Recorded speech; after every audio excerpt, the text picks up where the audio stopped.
Echoes of a love song. Can you guess who? She had always been larger than life.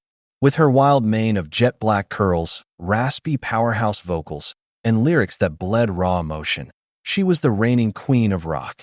By the late 1990s, Elle had conquered stadiums, dominated charts, and married the love of her life, the brooding yet fiercely loyal drummer of her band.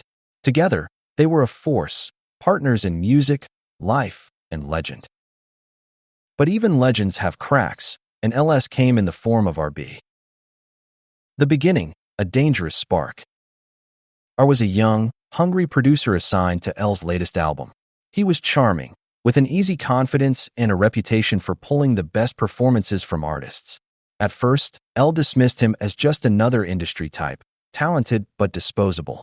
But in long nights of mixing tracks and rewriting lyrics, she found herself drawn to him. R had a way of making her feel understood in a way she hadn't felt in years.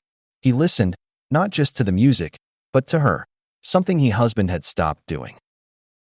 It started subtly, a lingering touch on her arm when he made a joke, the way his eyes flickered with something dangerous when she stepped into the booth to record.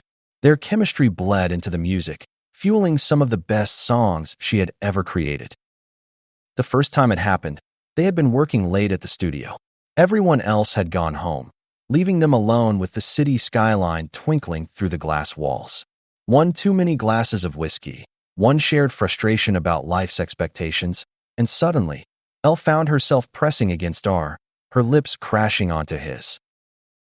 The next morning, she told herself it was a mistake. She was married. Her husband was still the man who had stood by her through the chaos of fame, the one who knew her before she was Elle, rock goddess. But mistakes have a way of repeating themselves when temptation is always in the room. The affair, a fire that wouldn't burn out. For 6 months, Elle and R existed in stolen moments. They told themselves it was just physical, but in truth, it had become something deeper. R fed the parts of her husband had neglected, the laughter, the spontaneity, the thrill of something new. But Elle knew she was playing with fire. She and her husband had started drifting years before, their love buried under endless tours, interviews, and creative differences. But he still loved her. She knew that in the way he watched her on stage, in the way he held her hand under the table at band meetings. And yet, she couldn't stop. The affair bled into everything. Songs about longing and guilt crept onto the album. Bandmates noticed her growing tension with her husband, but no one dared ask. Rumors swirled. Paparazzi photos of Elle and R in too close proximity made the tabloids, but their PR team squashed the gossip. For a while, Elle convinced herself she could keep everything separate, her marriage, her affair, her career. But secrets never stay hidden forever. The breaking point, when love turns to ashes. It unraveled in the worst way possible. He had just kicked off her world tour when her husband found out.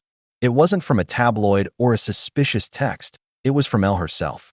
Guilt had been eating her alive, and in a moment of drunken honesty, she confessed. He didn't yell. He didn't throw things or storm out. He just stood there, eyes blank, hands clenched at his sides. And then, quietly, he said, "Was he worth it?" Elle couldn't answer. The band continued the tour, but the damage was done. He stopped speaking to her unless absolutely necessary. Bandmates picked sides. Fans speculated why performances had lost their fire. R, sensing the fallout, distanced himself, insisting it had never been meant to last. The man who had once felt like her escape had become a reminder of her destruction. By the end of the tour, her husband filed for divorce. The aftermath, a new chapter in the ruins. The scandal broke shortly after. Headlines screamed betrayal. Fans who once idolized Elle now called her a homewrecker. Elle limped through the rest of her commitments before announcing an indefinite hiatus. R moved on, producing albums for other artists, his name forever linked to hers in articles dissecting the affair. Elle, however, struggled. The divorce drained her emotionally, and for a while, she disappeared from the public eye. But rock stars don't stay down forever. A year later, Elle emerged with a solo album, Echoes of a Love Song. It was raw, unfiltered, a confessional of heartbreak and regret. Critics called it her best work. Fans who had turned against her found themselves unable to deny the pain in her lyrics. She and her ex would never truly repair what was broken, but years later, they found a quiet kind of understanding. Her band never reunited, but their music lived on. And Elle? She carried on, scars and all, singing the songs of a woman who had lived, loved, and lost in the harsh light of fame.